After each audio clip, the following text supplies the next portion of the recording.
किसी ने बड़े कमाल की बात कही है कि ताकत आवाज में नहीं सोच में होनी चाहिए, क्योंकि फसल बारिश से होती है, बाढ़ से नहीं। हाय गाइस, मेरा नाम है आरजे कार्तिक और आपके लिए एक छोटी सी कहानी। ये कहानी जिन्होंने लिखी है वो लिखती है कि मैं 50 साल की महिला हूं और ऑफिस में काम भी करती हूं। मेरे घुटनों में दर्द रहता है, लेकिन क्या करूं, परिवार की जिम्मेदारी संभालने के लिए, निभाने के लिए मुझे ये काम करना ही पड़ता है। मेरे घुटनों में दर्द रहने की वजह से काफी बार ऑफिस से छुट्टी भी लेनी होती है। एक बार ज्यादा बीमार थी, 7 दिनों की छुट्टी के बाद मैं ऑफिस पहुंची और शाम में वापस घर के लिए निकली तो जहां बस स्टैंड था वहां जाकर के खड़ी हो गई। हमेशा की तरह वहां मेरे बैठने की जगह नहीं थी।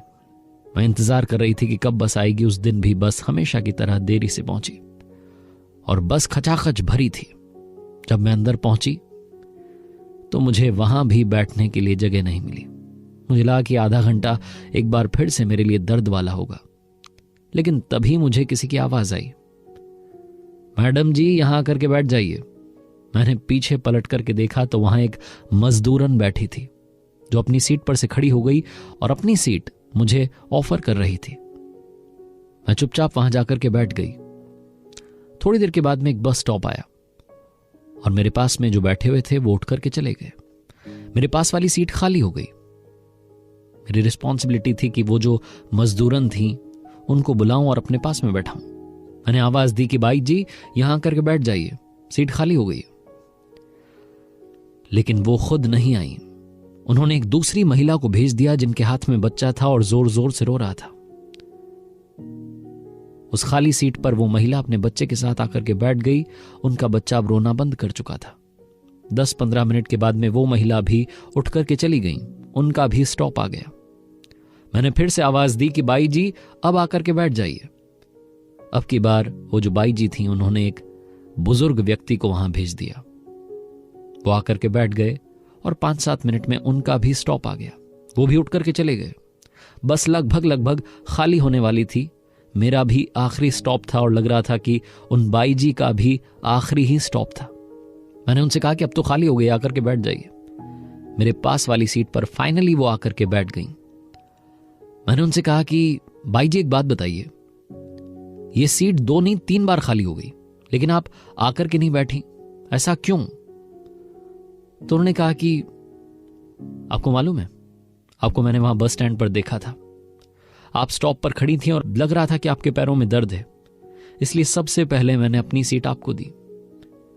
तो मैंने कहा उसके बाद में खाली हो गई थी मेरे पास वाली सीट, आप आकर के बैठ जाती। बाई जी ने कहा नहीं। तब मैंने देखा कि एक बच्चा जोर जोर से मां की गोदी में रो रहा है। मैंने उन्हें बैठाया। उसके बाद में देखा कि एक बुजुर्ग हैं जो कि खड़े नहीं हो पा रहे हैं ढंग से, परेशान हैं, उन्हें बैठाया। तो ये जो महिला थी इन्होंने पूछा कि बाई जी ये काम आप रोज करती हैं या आज ही कर रही हैं? तो जो बाई जी थी उन्होंने कहा कि रोज करती हूं। मेरे पास में इतना पैसा तो नहीं है कि मैं किसी की मदद कर सकूं, इतना पैसा तो कमाती नहीं हूं, इसलिए पुण्य कमाने के लिए छोटे मोटे काम करती हूं। बस में जब किसी जरूरतमंद को देखती हूं तो उन्हें सीट दे देती हूं। रास्ते में कभी कचरा देखती हूं तो उसे साफ कर देती हूं, पत्थर देखती हूं साइड हटा देती हूं, कभी पेड़ पौधों में जो सड़क किनारे लगे होते हैं उनमें पानी दे देती हूं। बस ये छोटे मोटे काम करके पुण्य कमाती हूं। बाई जी ने जब ये सब कहा तो ये जो महिला थी 50 साल की, इन्हें समझ में आ गया कि जिंदगी का मतलब क्या है, मकसद क्या है। ज्ञान सभी के पास है, बांटनी है तो मुस्कान बांटते चलिए। सुनते रहिए आरजे कार्तिक मोटिवेशन। बस यही कहूंगा, ऊपर वाले के आशीर्वाद के साथ, अपनी मेहनत के साथ और अपनी फैमिली के प्यार के साथ कर दिखाओ कुछ ऐसा कि दुनिया करना चाहे आपके जैसा।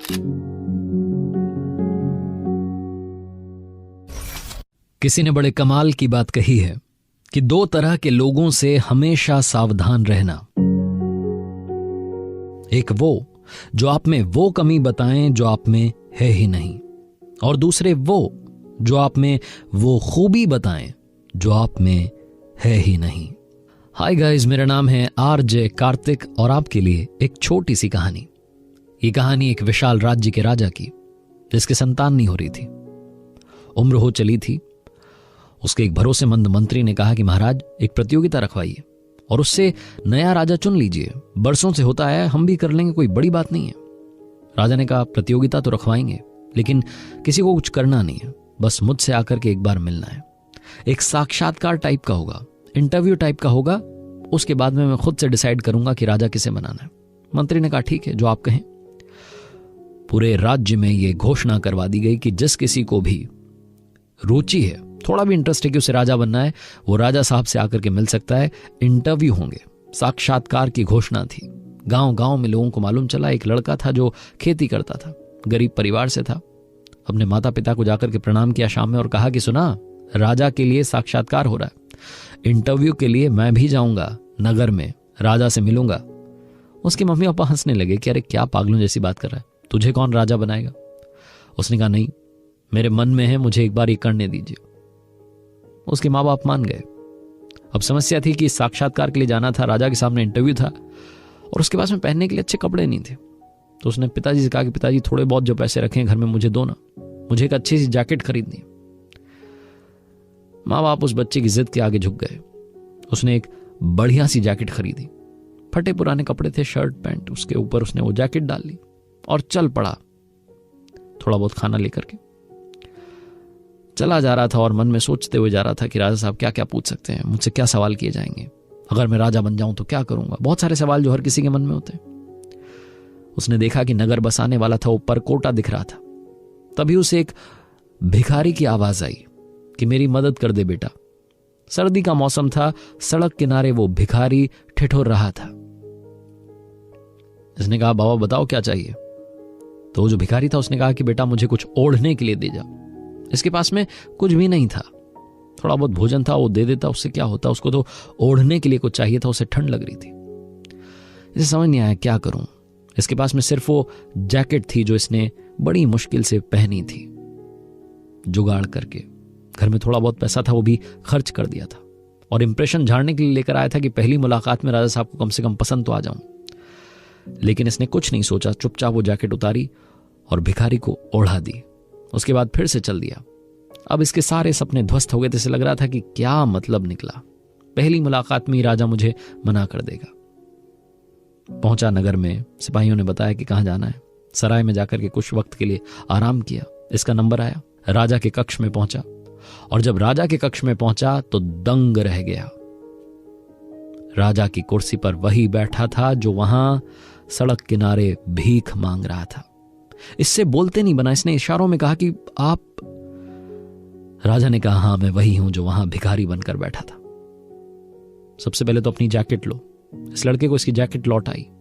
इसने कहा कि वो क्या था, आप क्यों वहां बैठे थे।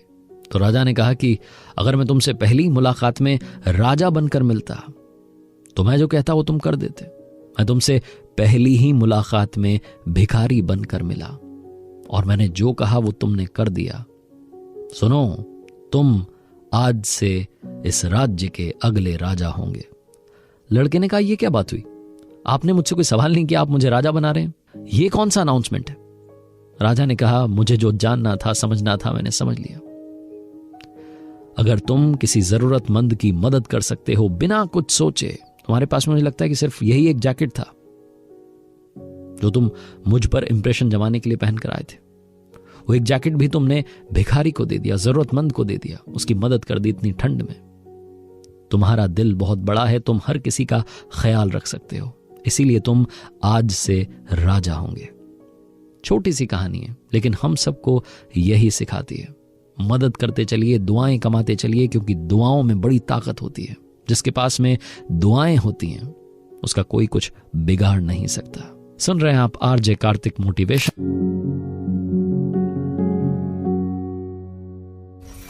किसी ने बड़े कमाल की बात कही है कि हमारी उपलब्धियों में दूसरों का भी योगदान होता है।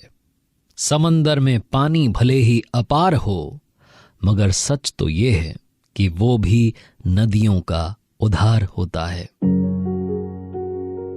हाय गाइस, मेरा नाम है आरजे कार्तिक और आपके लिए एक छोटी सी कहानी।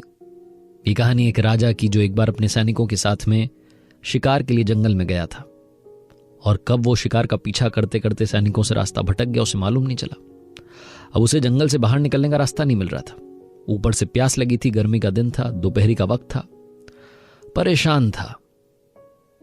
ऊपर वाले को बार बार याद कर रहा था मेरी मदद कर दो, मदद कर दो। तभी उसकी नजर पड़ी एक व्यक्ति वहां लकड़ी काट रहा था। घोड़ा दौड़ा करके उसके पास पहुंचा और जाकर के कहा कि भैया सबसे पहले तो पानी पिला दो। वो लकड़हारा था, उसने पानी पिला दिया और उसके बाद कहा कि राजा साहब आप, मैंने आपको पहचान लिया। राजा ने कहा क्या बात है, बस मुझे सबसे पहले तो पानी पिलाने के लिए धन्यवाद। अब ये बता दो कि रास्ता कहां से मिलेगा, वापस अपने राजमहल जाना है। लकड़हारे ने वो जंगल के रास्ते होते हैं बता दिए, कैसे से आप चले जाना। राजा बहुत खुश था। उसने कहा कि सुनो, तुम जब भी तुम्हारे पास वक्त हो राजमहल में आना। इस वक्त मेरे पास में तुम्हें कुछ देने के लिए नहीं है, तुम राजमहल में आना, तुम्हारा उपहार मुझ पर बकाया रहा, वो गिफ्ट तुम्हें वहां मिलेगा, आ जाना। लकड़हारा बड़ा खुश हुआ कि क्या बात है राजा साहब, मुझे तोहफा देंगे। शाम में घर गया, बीवी को बताया कि जब भी हमारे पास वक्त होगा वहां जाएंगे, मिलेंगे उनसे। बीवी ने कहा क्या वक्त होगा, कल ही चले जाओ। अगले दिन लकड़हारा पहुंच गया राजमहल में। सैनिकों से कहा कि मैं लकड़हारा हूं, मुझसे राजा साहब ने कहा था मिलने के लिए। वो सैनिक हंसने लगे कि क्या पागल हो गया, तुमसे क्यों मिलेंगे। उसने कहा नहीं, एक बार जाकर के बात करो। सैनिकों ने जाकर के राजा को बताया कि एक लकड़हारा आपसे मिलने के लिए आया है। राजा पहचान गया, उसने कहा हाँ अंदर बुला लो। लकड़हारा पहुंचा। उसके हाल को देखकर के राजा को समझ में आ गया कि बहुत गरीबी में जी रहा है। राजा सोच में पड़ गया कि क्या तोहफा दूं। फिर उसे याद आया कि उसके पास में एक बगीचा था, लकड़हारा है, लकड़ी की समझ होगी। यही सोचकर के राजा ने उसको एक बड़ा सा बगीचा दे दिया। लकड़हारा बड़ा खुश हुआ, बीवी को बताया कि इतना बड़ा बगीचा हमारे नाम कर दिया है। लकड़हारा था, क्या करता, लकड़ियां काटने लगा, कोयला बनाने लगा, कोयला बेचने लगा। कुछ दिनों के बाद में राजा को लगा कि एक बार जाकर के देखते हैं बगीचे का क्या हाल है। जब पहुंचे तो देखा पूरा बगीचा वीरान पड़ा था, कोयले के ढेर लगे थे। राजा अंदर पहुंचा, जाकर के लकड़हारे से मिला। उसने धन्यवाद किया कि महाराज आपकी वजह से हमारी जिंदगी ठीक ठाक हो गई। पहले हम बहुत गरीब थे, अब तो थोड़ा बहुत पैसा मिल जाता है, ये लकड़ियां जला करके कोयला बनाता हूं, बेच आता हूं। राजा ने कहा ये तुमने क्या कर दिया, एक काम करो। एक छोटा सा लकड़ी का टुकड़ा उसे दिया उस बगीचे में से और कहा कि सुनो इसे बेच करके आओ।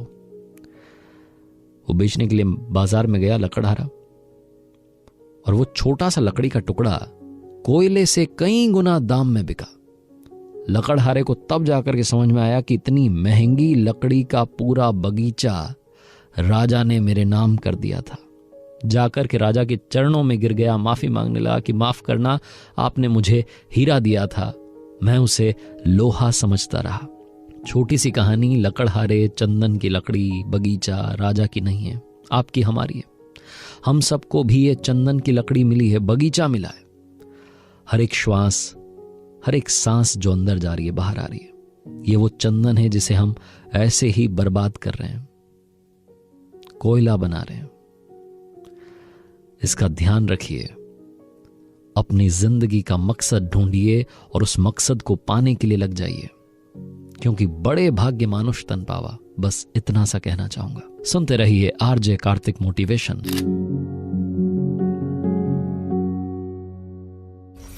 किसी ने बड़े कमाल की बात कही है कि अगर मैं सोचूं कि मुझे किसी की जरूरत नहीं तो ये मेरा अहम है, और अगर मैं सोचूं कि सबको मेरी ही जरूरत है तो ये मेरा वहम है।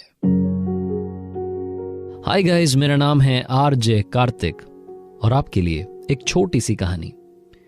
ये कहानी 12 साल के एक लड़के की, जो बड़े होकर के ओलंपिक्स में अपने देश के लिए मेडल जीतना चाहता था।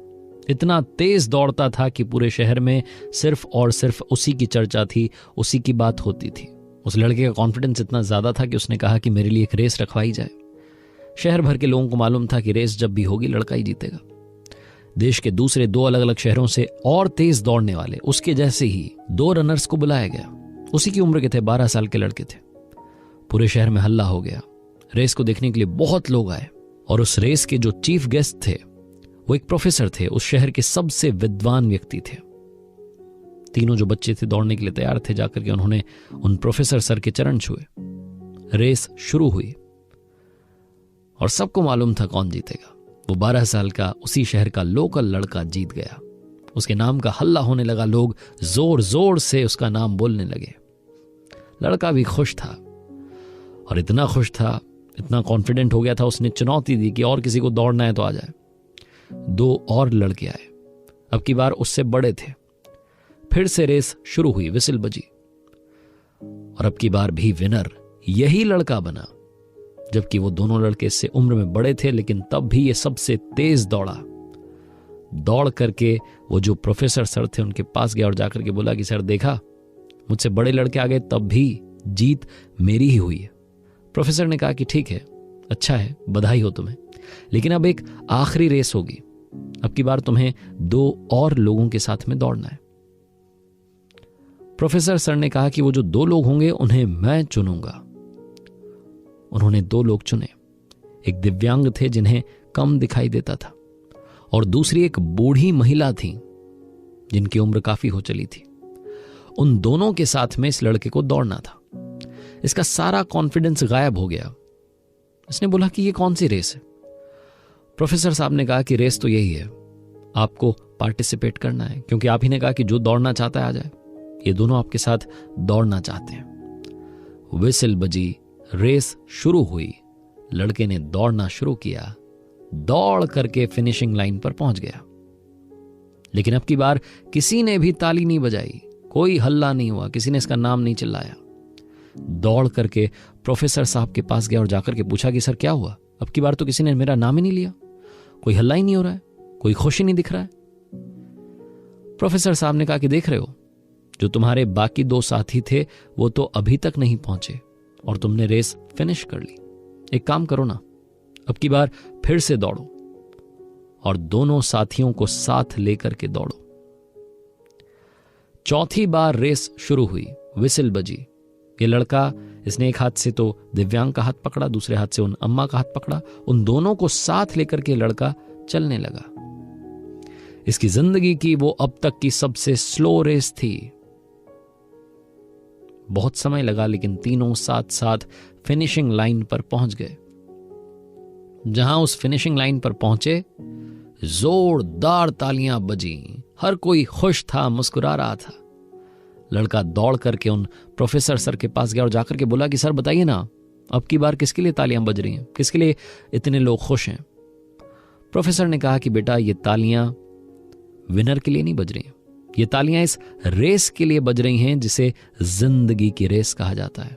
और बेटा, तुमने पता नहीं कितने कंपटीशन जीते होंगे और आगे ना जाने कितने जीतोगे, तुम बहुत अच्छे रनर हो, लेकिन आज की रेस में तुमने लोगों का दिल जीता है, और यही सबसे ज्यादा इस दुनिया में इंपॉर्टेंट है। छोटी सी कहानी है, लेकिन ये जिंदगी की रेस वाली कहानी हम सबको सिखाती है कि जिंदगी की रेस में इतने आगे मत निकल जाना कि आपके पीछे अपने छूट जाएं, उन्हें साथ लेकर के जाना। क्योंकि रतन टाटा साहब ने कहा है कि अगर तेज चलना है तो अकेले चलो, और दूर तक चलना है तो सबके साथ चलो। सुनते रहिए RJ Kartik motivation.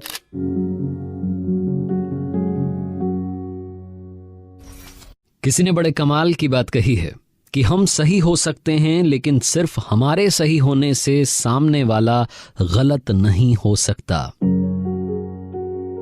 Hi guys, मेरा नाम है आरजे कार्तिक और आपके लिए एक छोटी सी कहानी।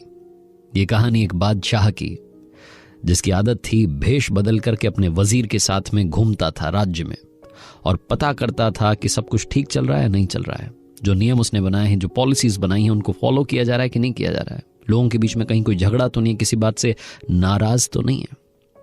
एक बार ऐसे ही निकला हुआ था भेष बदल करके, बाजार का दौरा कर रहा था।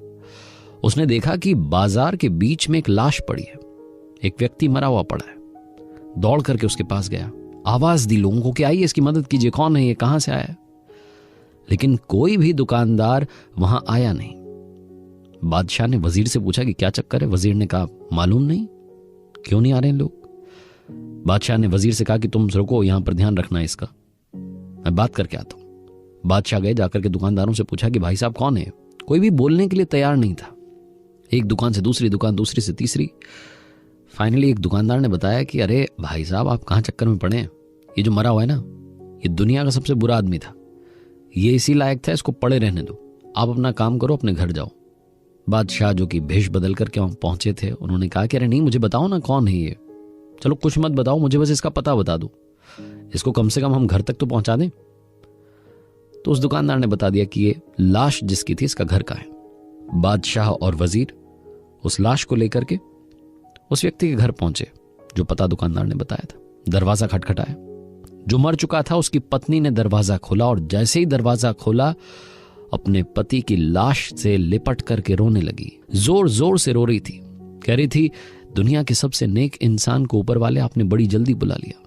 बादशाह कंफ्यूज हो गया कि अभी बाजार में इसको सबसे खराब इंसान बताया गया, इसकी पत्नी कह रही है कि दुनिया का सबसे नेक इंसान था, चक्कर क्या है। बादशाह ने पूछा कि माफ कीजिएगा, लेकिन आपके पति को सारे बाजार वाले सबसे बुरा बता रहे हैं। वो तो इनकी लाश तक को हाथ लगाने के लिए तैयार नहीं थे। वो तो हम लोग निकल रहे थे, हमने देख लिया तो हम लेकर के आ गए। जो व्यक्ति मर चुका था उसकी पत्नी कहने लगी कि नहीं, मेरे पति दुनिया के सबसे नेक इंसान थे। बादशाह को लगा कि पत्नी है, उसके लिए तो नेक ही होंगे।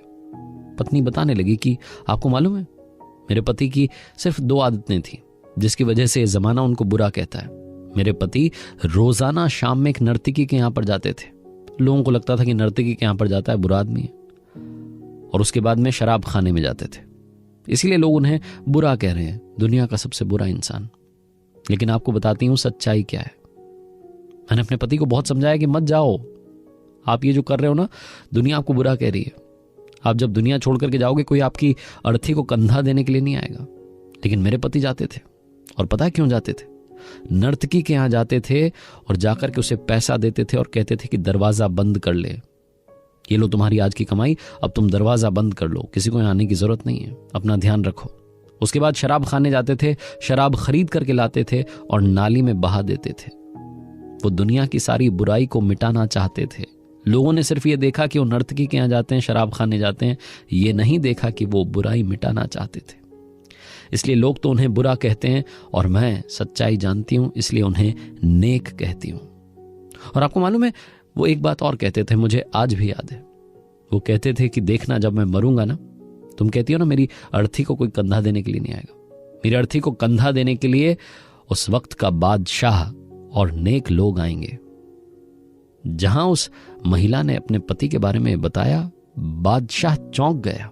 बादशाह ने कहा कि आपको मालूम है, मैं यहां का बादशाह हूं, भेष बदल करके घूम रहा था। आपके पति की बात आज सच हो गई है। हमने उनकी लाश को देखा, आप तक पहुंचे।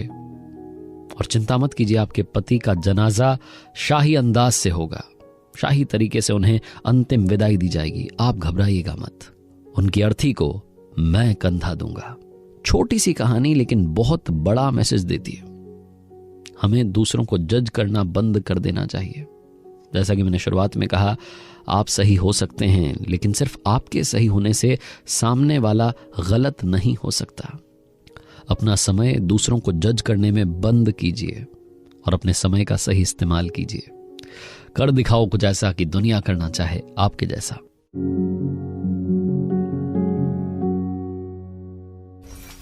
किसी ने बड़े कमाल की बात कही है कि कोहरे से सिर्फ एक ही बात सीखने को मिलती है कि जब जिंदगी में दूर का दिखाई देना बंद हो जाए तो एक एक कदम चलते रहिए, रास्ता अपने आप खुल जाएगा। हाय गाइस, मेरा नाम है आरजे कार्तिक और आपके लिए एक छोटी सी कहानी। ये कहानी एक क्रूर राजा की, जिसने गलत तरीके से बहुत सारा पैसा, बहुत सारा धन, बहुत सारे जवाहरात इकट्ठे कर लिए थे। उसके लिए चिंता ये थी कि इनको कहां छुपाएं। खतरा रहता था कि कहीं पड़ोसी राजा आकर के आक्रमण ना कर दे, सब कुछ लूट करके वापस ना ले जाए। तो राजा ने अपने भरोसेमंद मंत्री से बात की। उसने कहा कि महाराज, एक काम करते हैं, जंगल में एक तहखाना बनवा लेते हैं। उसके बारे में सिर्फ आपको और मुझे ही मालूम होगा, उसकी चाबी आपके और मेरे पास ही रहेगी, सब कुछ सुरक्षित रहेगा, चिंता मत कीजिए। तहखाना बनवाया गया। उसकी चाबी मंत्री के पास थी और एक चाबी राजा के पास थी। राजा का कभी कभी मन हो जाता था कि जाकर के देख लेते हैं कितना खजाना मेरे पास है, तो पहुंच जाता था, देख करके वापस आ जाता था। एक बार ऐसे ही गया, घोड़े पर सवार होकर के छुपते छुपाते, चाबी थी, ताला खोला, अंदर घुसा, तहखाने में जाकर के देखने लगा। हीरे जवाहरात, नायाब हीरे, आभूषण, बहुत कुछ वहां पर था। राजा वो सब निहार रहा था, सोच रहा था कि मैं दुनिया का सबसे अमीर राजा हूं। तभी वहां से राजा का वो मंत्री गुजरा, और वो मंत्री 1-2 दिन पहले भी वो तहखाना देखने के लिए आया था, चेक करने के लिए कि सब कुछ ठीक है कि नहीं। तो उसने देखा कि तहखाने का दरवाजा खुला है। उसका माथा ठनका। उसे लगा कि कहीं वो दरवाजा बंद करना तो नहीं भूल गया था, इसी चक्कर में उसके पास में चाबी थी, उसने फटाफट से चाबी निकाली, ताला लगा दिया और राजमहल की तरफ चला गया। इधर राजा साहब सुंदरता को निहार रहे थे, खजाने को देख रहे थे, खुश हो रहे थे।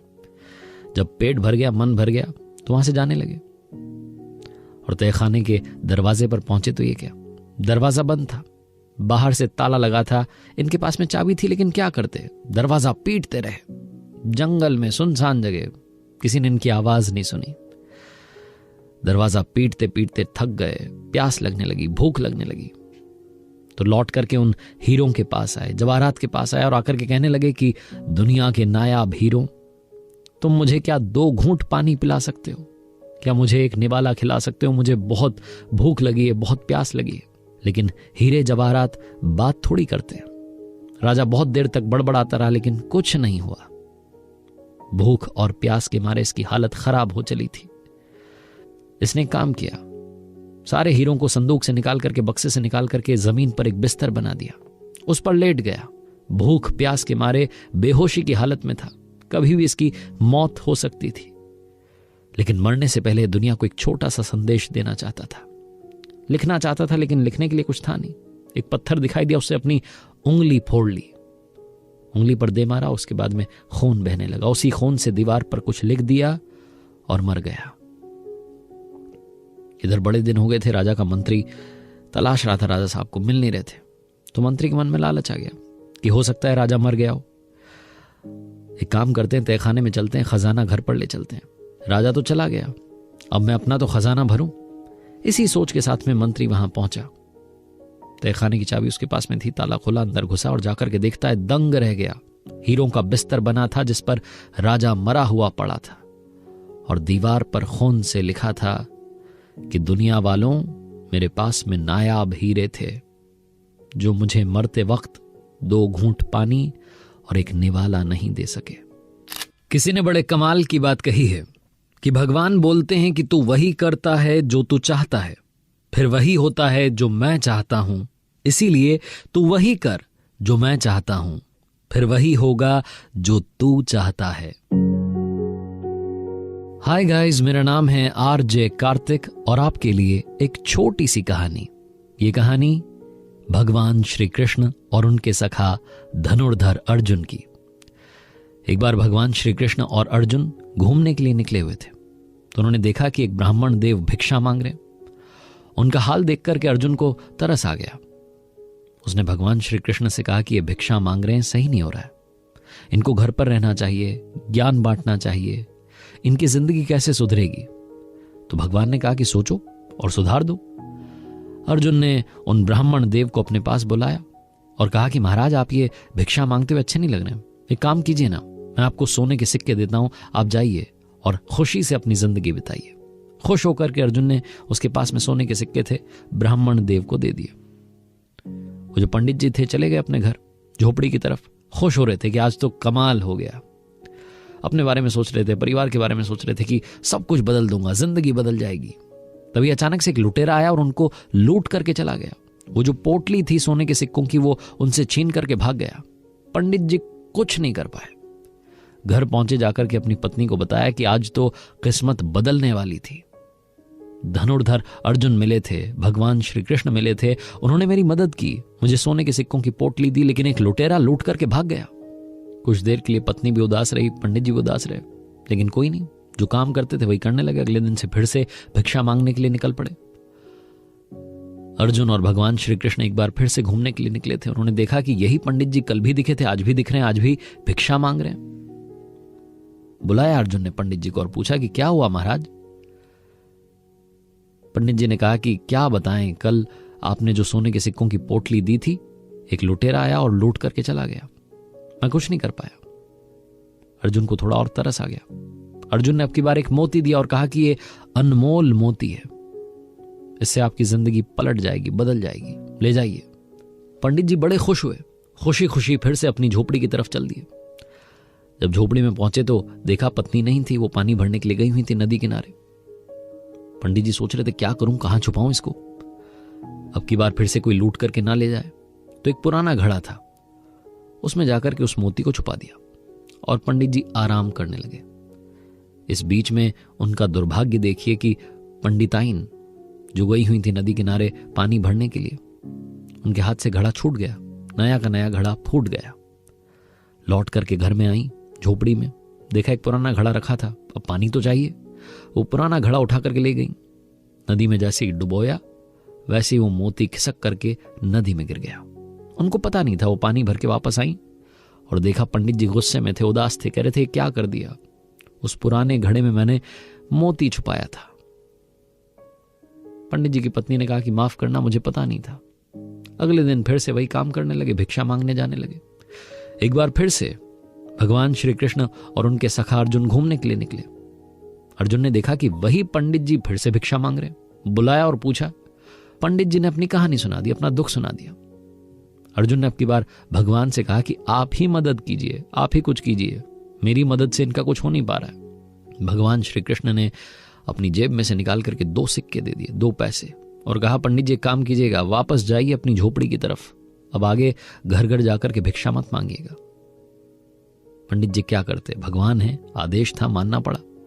जाते आते सोच रहे थे कि भगवान से अच्छे उनके दोस्त हैं, इतनी बड़ी मदद की भगवान ने, सिर्फ 2 सिक्के दिए, 2 पैसे।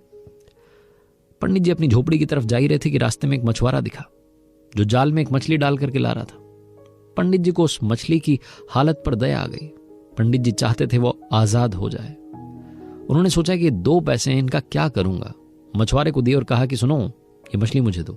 मछली ली और उसे अपने कमंडल में डाल लिया, पानी भरा हुआ था उसमें डाल लिया, और नदी किनारे पहुंच गए उसको आजाद करने के लिए।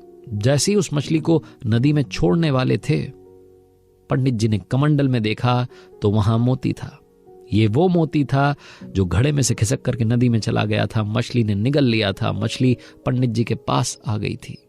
पंडित जी जोर से खुशी के मारे चिल्लाने लगे, मिल गया, मिल गया। तभी वो लुटेरा वहां से निकल रहा था।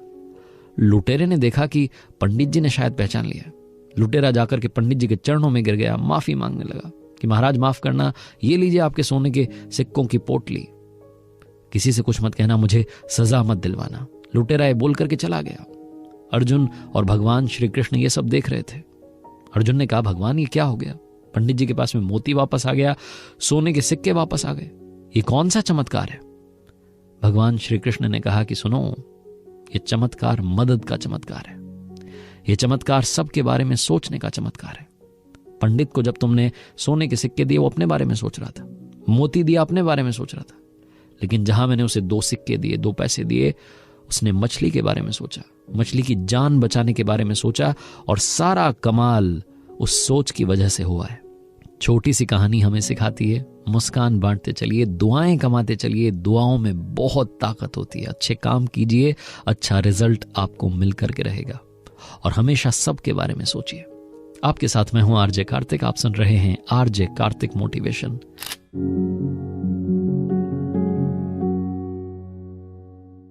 किसी ने बड़े कमाल की बात कही है कि जब सही वक्त आता है तो जहां बॉल पड़ती है वहां आदमी बैट नहीं घुमाता, बल्कि आदमी जहां बैट घुमाता है बॉल वहां पड़ती है।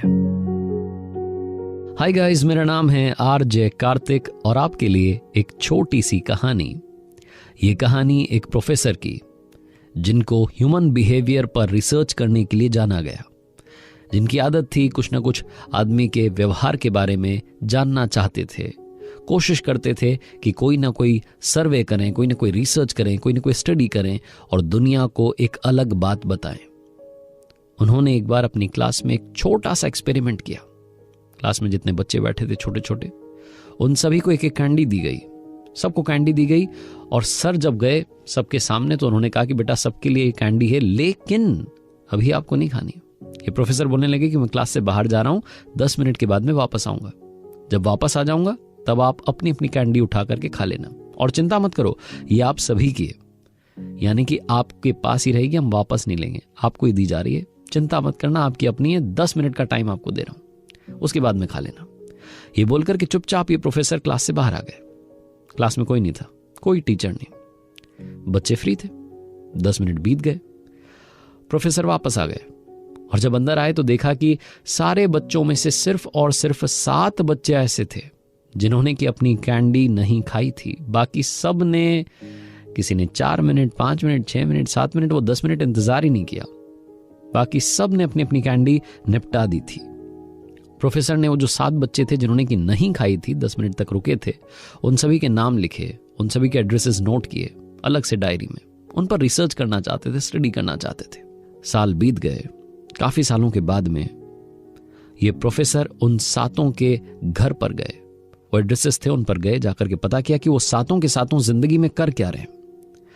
तो मालूम चला कि कोई बड़ा बिजनेसमैन है, कोई बड़ा पॉलिटिशियन बन गया है, कोई बड़ा ऑफिसर बन गया है। हर कोई कुछ ना कुछ बड़ा काम कर रहा था, अपनी जिंदगी के मुकाम पर था, उस ऊंचे मुकाम पर था जहां हर कोई जाना चाहता है। अपने अपनी फील्ड का राजा था, एक तरीके से कह सकते हैं।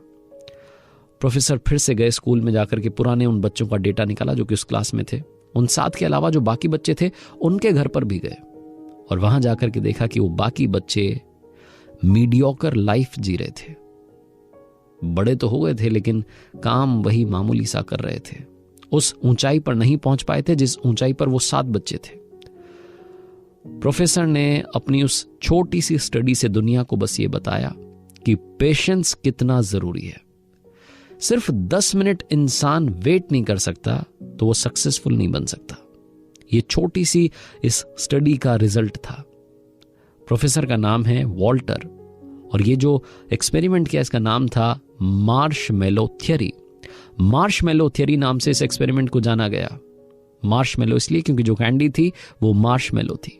जो इंसान 10 मिनट इंतजार नहीं कर सकता वो कभी सक्सेसफुल नहीं बन सकता। यही प्रोफेसर वॉल्टर का कहना था। विनर बनने का सबसे बड़ा मंत्र है धैर्य।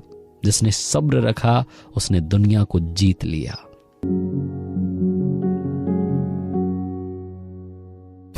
किसी ने बड़े कमाल की बात कही है कि गुरूर में इंसान को इंसान नहीं दिखता, अपनी ही छत पर खड़े हो जाएं तो अपना मकान नहीं दिखता।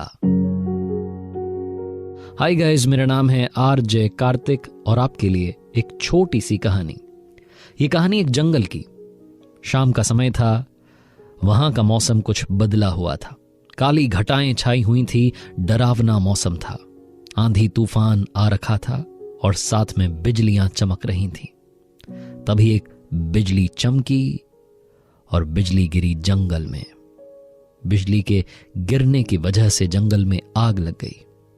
जंगल के सारे जानवर इधर से उधर भाग रहे थे और उनमें भाग रही थी एक सुनहरे रंग वाली हिरणी जो प्रेग्नेंट थी, बच्चों को जन्म देने वाली थी और अपने लिए एक सुरक्षित स्थान ढूंढ रही थी, सुरक्षित जगह ढूंढ रही थी कि कहां जाकर के बच्चों को जन्म दिया जाए। वो जंगल में अपनी जान बचाने के लिए सबसे पहले भागने लगी। भागते भागते नदी किनारे आ गई और अब अपने लिए एक जगह ढूंढने लगी जहां जाकर के बच्चों को जन्म दिया जा सके। उसने गहरी सांस ली, नदी से थोड़ा सा पानी पिया और जगह ढूंढने ही वाली थी कि उसे समझ में आ गया कि उसका पीछा कोई कर रहा है। उसने तिरछी नजरों से देखा तो एक शिकारी झाड़ी के पीछे अपनी बंदूक लगा करके तैयार था उस हिरणी का शिकार करने के लिए। हिरणी को समझ में आ गया कि नदी की तरफ भाग नहीं सकते, इस तरफ शिकारी, इस तरफ आग लगी है, कहीं तो भागना होगा। वो भागने के लिए जगह देख ही रही थी कि जैसे ही उसने अपना डायरेक्शन बदला, सामने खड़ा था एक खूंखार शेर। अब हिरणी के चारों तरफ समस्या थी। एक तरफ नदी का गहरा पानी था, उसे पार नहीं कर सकती थी। दूसरी तरफ शिकारी था, तीसरी तरफ शेर था, चौथी तरफ जंगल की आग थी। हिरणी चारों तरफ से संकट में घिर चुकी थी। उसने सोचा अब क्या किया जाए। तो उसने सोचा अब एक ही काम बचा है, मरना है तो शान से मरते हैं। शिकारी की तरफ अपना चेहरा करके फेस करके खड़ी हो गई, आंखें बंद कर ली, ऊपर वाले को धन्यवाद करने लगी इस जीवन के लिए और साथ में प्रार्थना करने लगी कि भगवान चमत्कार कर दो, मेरी जान बचा लो, मेरे नन्हे मुन्ने इस दुनिया में आ जाएं, उन्हें ये दुनिया देखने का अवसर दे दो। वो कहते हैं ना, जब आप दिल से उन्हें याद करते हैं तो चमत्कार होता है। जंगल में आग लगी हुई थी। अचानक से एक चिंगारी उछली और जाकर के शिकारी की आंख में गई। शिकारी ने गोली तो चलाई, लेकिन वो जो आंख में चिंगारी उछली थी, आग जाकर के लगी थी, वो निशाना भटक गया और गोली जाकर के उस शेर को लग गई। शेर घायल होकर के जमीन पर गिर गया। शिकारी अपनी जान बचाने के लिए, क्योंकि उसकी आंख में जलन हो रही थी, जल चुकी थी, दौड़ करके वहां से भाग गया। अचानक से मौसम बदल गया। बिजलियां चमकना बंद हो गईं, सुहावना मौसम हो गया और उस सुनहरे रंग की हिरणी पर हल्की हल्की बूंदें गिरने लगीं। उसने इस दुनिया में नन्हे नन्हे बच्चों को जन्म दिया। छोटी सी कहानी है, लेकिन हमें सिखाती है कि हमारे साथ भी कभी कभी ऐसा होता है कि हम चारों तरफ से संकट से घिर जाते हैं। आपके साथ जब भी ऐसा हो तो वही करना जो हिरणी ने किया। आंख बंद करना, ऊपर वाले को याद करना और उनसे प्रार्थना करना कि वो सब कुछ ठीक कर दें, क्योंकि जिस दिन वो आपके साथ हो जाएंगे, नीचे वाले आपका कुछ बिगाड़ नहीं पाएंगे। आप सुन रहे हैं आरजे कार्तिक मोटिवेशन।